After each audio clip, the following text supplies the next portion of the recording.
When I talk, you see it's like lighting up, but it didn't do that for you. It didn't do that for me. Oh, no, it is. Okay, good. Now it will. Now it will do that for me. And now you talk. Will it do it for me? Oh, hello? Yeah, Hello? we're Okay. good. Okay. All right, Mushk. Thank you for coming to the young cabin. It was nice to work out with you. Good to be here. Technicalities are the bane of our existence. Bane of my existence for sure. I just get like really irritated when we try to do this. I was telling you before, I feel like it's like dates are like there's so much here and I want to do it and you want to do it. And I sit down, I'm just like in a bad mood, irritated.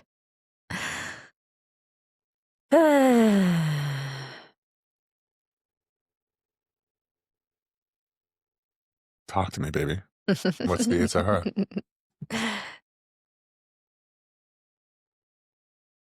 Yeah,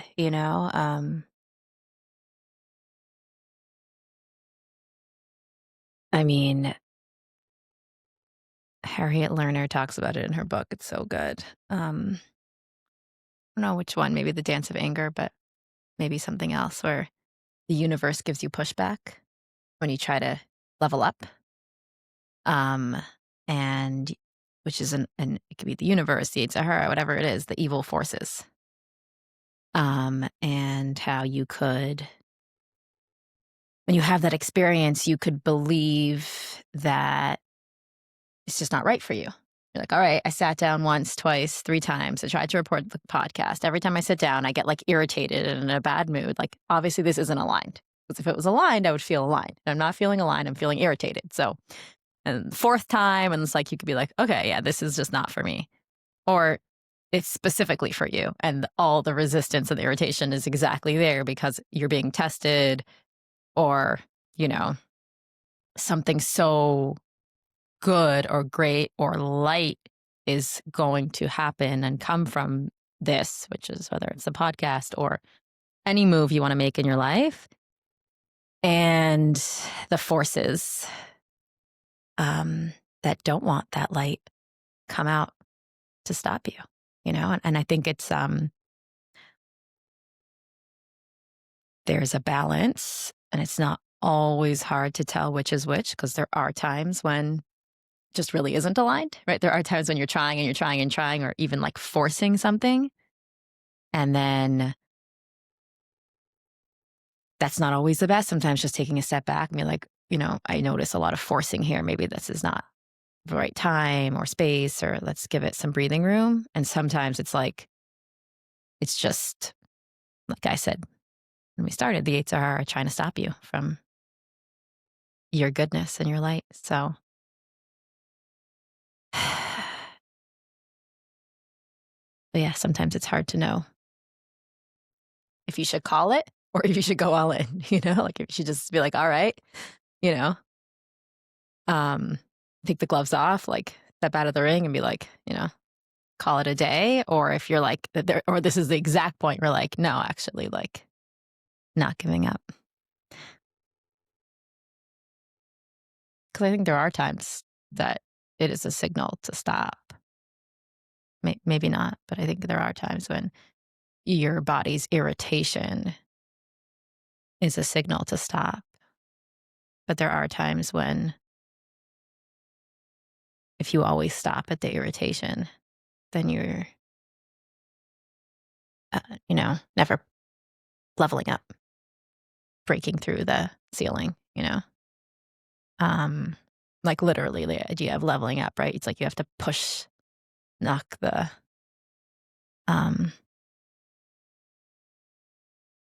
what's that expression? Whatever, I forget it, but, you're literally breaking the ceiling, your ceiling, and to extend it higher. And so there's going to be friction.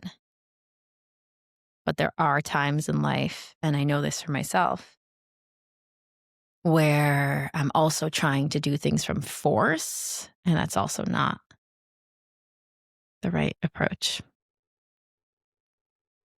So I guess that's my question is when is like, because I really deeply believe, and I've learned this over and over as I've just been in my healing journey and the journey of life, that um that forcing energy isn't the energy that we need to be living with, like where you try to force things to happen instead of like doing your work and allowing it to unfold. So I think that's when I could get confused of like, all right, I don't want to force, but I also know that I can't back away from any resistance.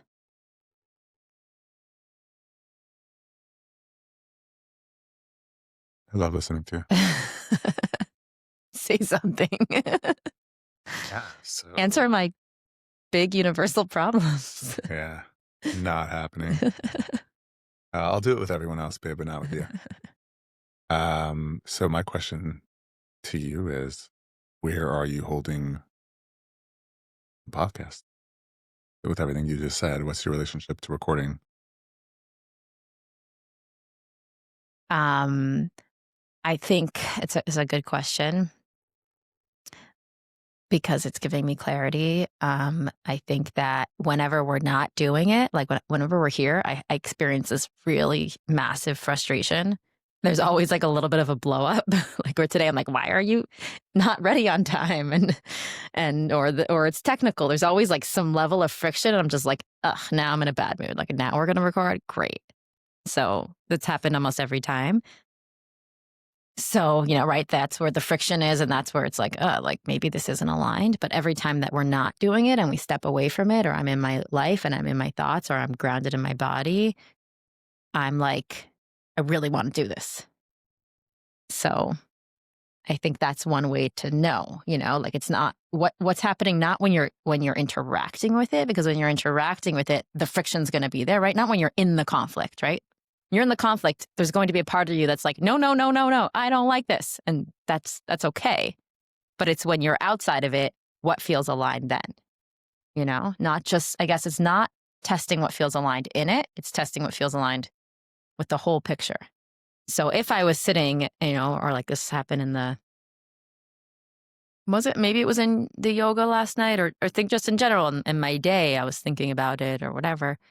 And I was like, no, like, I want to do this. I feel like this is really important for me to do. And it feels very aligned. But if I was in my day or in meditation or in yoga and being like, ugh, really don't want to do this podcast, and I'm here and I'm experiencing all this friction, that might be a sign that give it some breathing room, give it some space. Come back to it in a week, a month, a year, just give yourself some space. There's just a lot of resistance here. There's resistance in it. There's resistance when you're not with it. It's just feeling just like a big ball of resistance. And maybe that's not the Aids of Horror coming to stop you from your light. Maybe it's just most of your parts, basically the majority of your parts being like, too much, too soon. We're not ready. And you don't want to override your system because there's going to be backlash. There's going to be, you don't have to have all your parts on board. You don't have to be completely and totally 100% ready, but you don't want to only have 1% on board and 99% not ready and just follow that 1% and sort of put your whole system out of whack.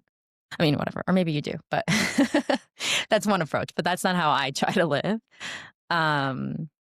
So I think that's a good question where I'm feeling about it is that I really want to do it. Oh, and I guess that also gives some clarity to the question where it's like in life, notice what's coming up in things, about things, around it, and take that all into consideration, not just how you're doing it in it, you know, when you're already like engaging with the difficult thing. Don't just decide on your resistance then, decide on how you feel holistically.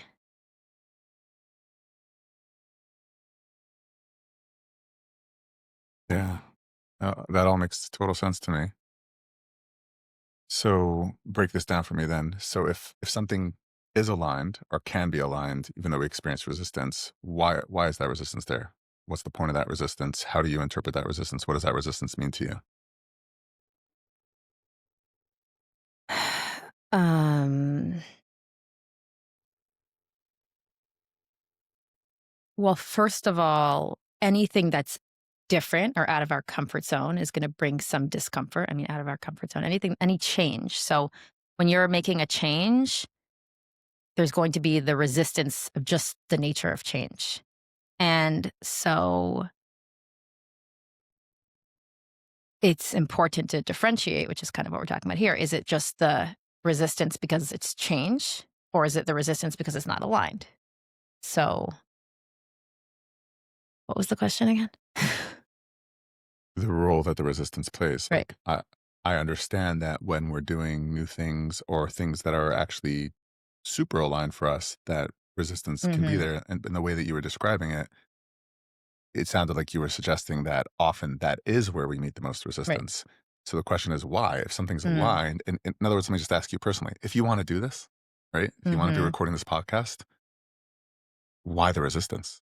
Why every single time that we've sat down to record has there been some major, you were calling it blow up, some major friction and Yeah, definitely not a blow up. yeah, I'm waiting for the blow up, babe. Blow up, Um, glow up.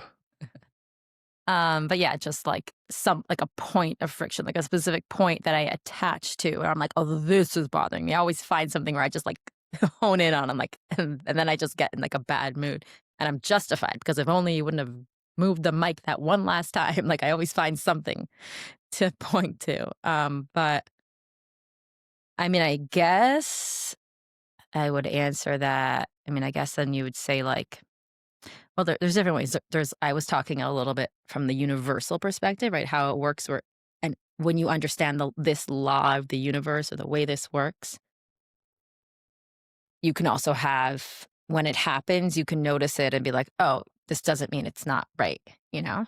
And Harriet Lerner gives the example of someone who like moved into a much bigger house and like really expanded their space and energetics around them and everything, and they had like a flood and a this and a that. And it's like, oh, the woman was like, maybe we shouldn't have done this. Like, so many things are going wrong. Like, this maybe wasn't the right choice for our family. And she's like, no, that doesn't mean that at all. It's like you are literally, it's the shakeup. Every time you level up, every time you go on a higher rung, there's a little like earthquake that happens in your energetic field. There's like what does quantum leap mean? It's like this the shaking, right? When you go to like when you go to blast off to outer space, the whole like rocket is like shaking as it lifts off. It's like this thing that happens, and so there's these, I mean, this is just one way to explain it. There's so many different ways you could look at it, but there's these like just the residual effects of this expansion, right? You're shaking off the old shell, you're cracking off the old, you're literally growing, so all the old layers are literally breaking off, and that looks like a flood, and that looks like a this, and looks like a that, and it's also like a little bit of a test where they're like, oh really, oh really, you want to play on this level? Well, let's see if you can are you serious about it, or is the first thing that you see, the first thing that happens, you're gonna go like and go back to your small house, like so, right, there's a universal way to understand it, or the Eights are her, right, knowing that there's a lot of light that's about to be happening, wanting to stop it, and that is what he wants you to do. He wants you to stop it, so he's gonna do things that make you think. How is he gonna get you to stop it? Not by like saying, "Hey, I'm the Sahara. I want you to stop it." It's gonna make you believe it's not right for you. That's how it's like can get inside your own self and be like, "Oh no, this isn't aligned," and make it your idea. So right, there's that. But to answer your question more personally, or just what I'm thinking is like, there's different parts of me. So there's many parts of me that want to do this, and then there's also parts of me I'm not necessarily in touch with all of that. We could, if we started out with like an IFS session, we would probably come into this differently and there wouldn't be as much resistance. But there's parts of me that are just like, I don't want this exposure. I don't want it's not even like conscious. It's just like fear of change, fear of actually, whatever I have associated to taking up space or being this person, or like, wow, I'm really like, I feel like I have what to say. I feel like I'm wise and I've had my journey and I want to share it. But like, really, like, are you like, you really like that much of a show off? Like, whatever comes up for me here, that just, I'm like, no, no, no, no. I want to stay small and comfortable. Mhm. And this is just poking at all these things. And, so that's like a part of what's behind the irritation. Um,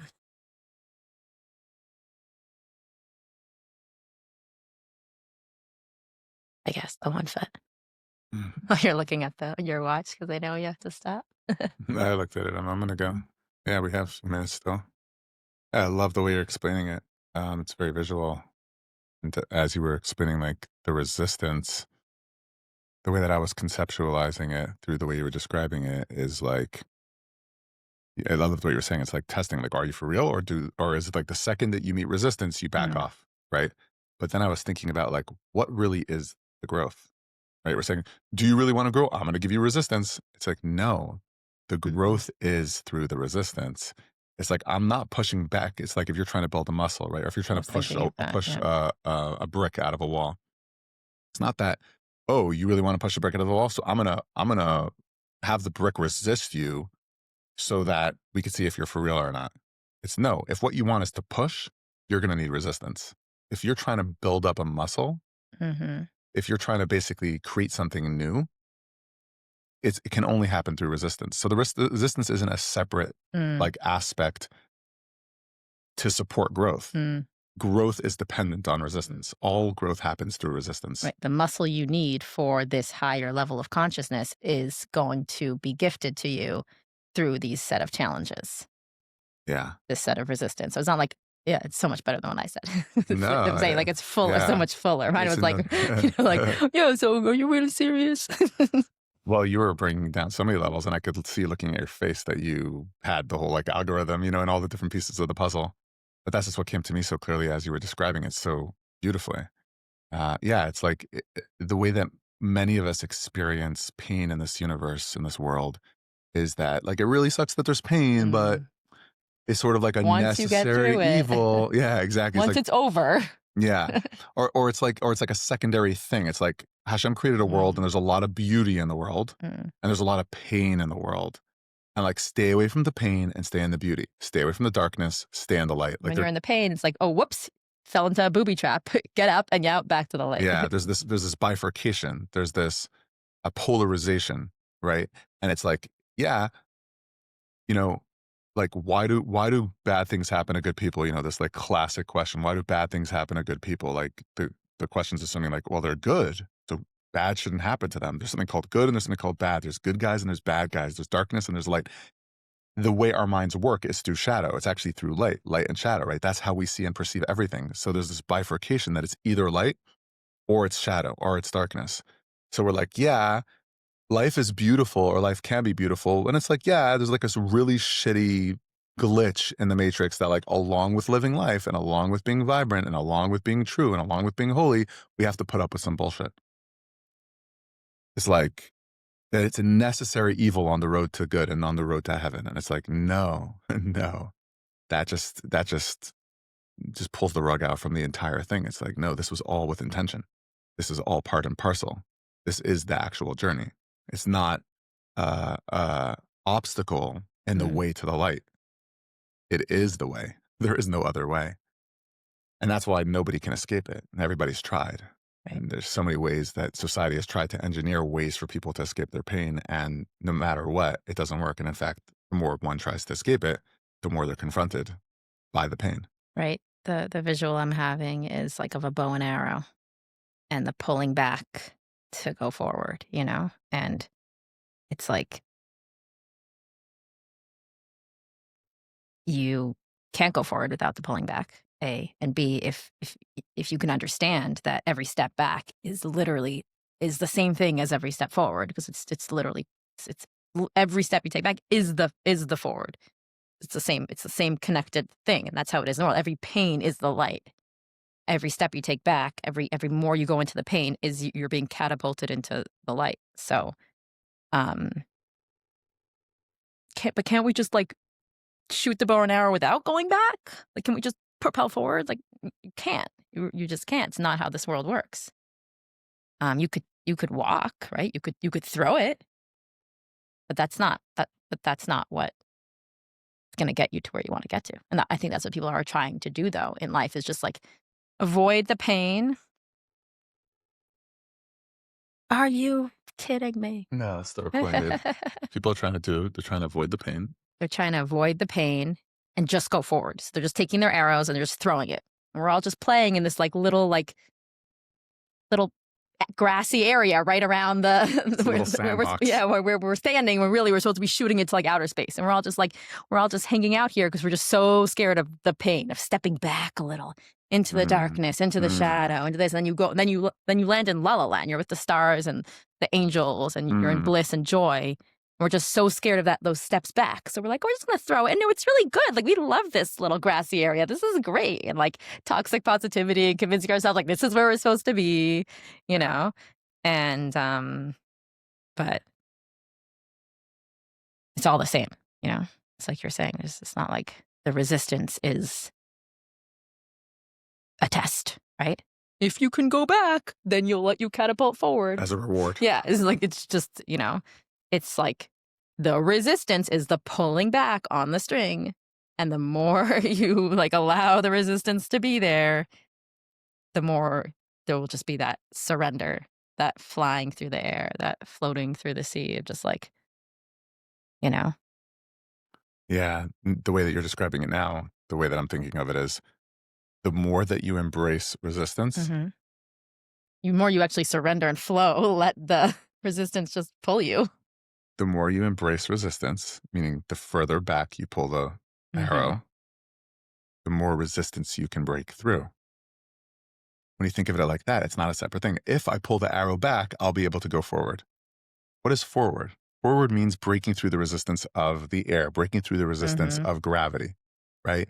How do you get an arrow to fly through the air? How do you get an arrow to overcome? What's the word? To not overcome, but to prevail over, is a better term for it, over gravity? Catapult. By creating resistance. Mm-hmm.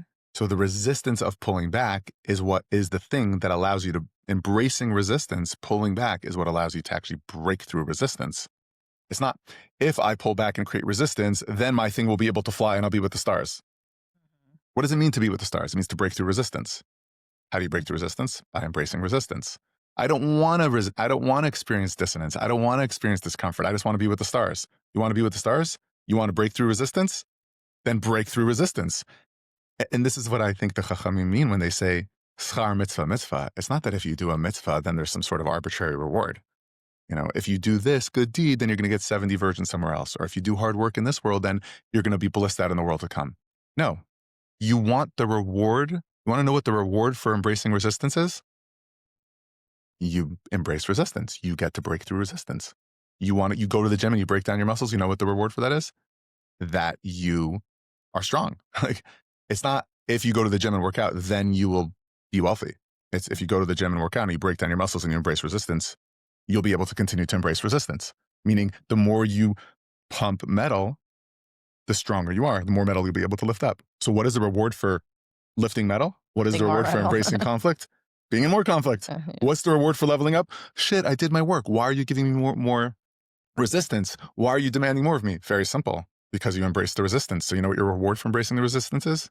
More resistance. You're welcome. You've leveled up. So you're reminding me of something else I want to talk about, and we'll put a placeholder for next time, but brings on the topic of like faith, Hashem, prayer, because what I'm thinking about when you're saying this is Hashem's giving us basically a blessing, right? A blessing in our life, which is something that's pulling our arrow back, right? He's giving us pain, giving us something that's happening, something to resist that is allowing our arrow to be pulled back, which is basically because he wants us to go so far. So he's gifting us with something that's going to pull us back. But we experience it as pain, and we like say, no, please stop. Please stop. Please help us. No. Please go easy on me. Mm. And what we're basically doing is, and sometimes Hashem does listen because he listens, or not sometimes, but Hashem listens to our prayers. But then what he's doing is, or what we're doing is we're praying. So Hashem's like, has Rahmanas, our situation gets a little better. And then, we shoot our arrow and we land so much less expansively than we could have. And so it's like sometimes we are in praying for relief and in stopping this, we might be stopping a process that is a gift. And so I guess my question isn't, we could leave it at that, is how does prayer come in, and how can we orient our prayer in asking for what we want, but also like asking Hashem not necessarily to go easy on us.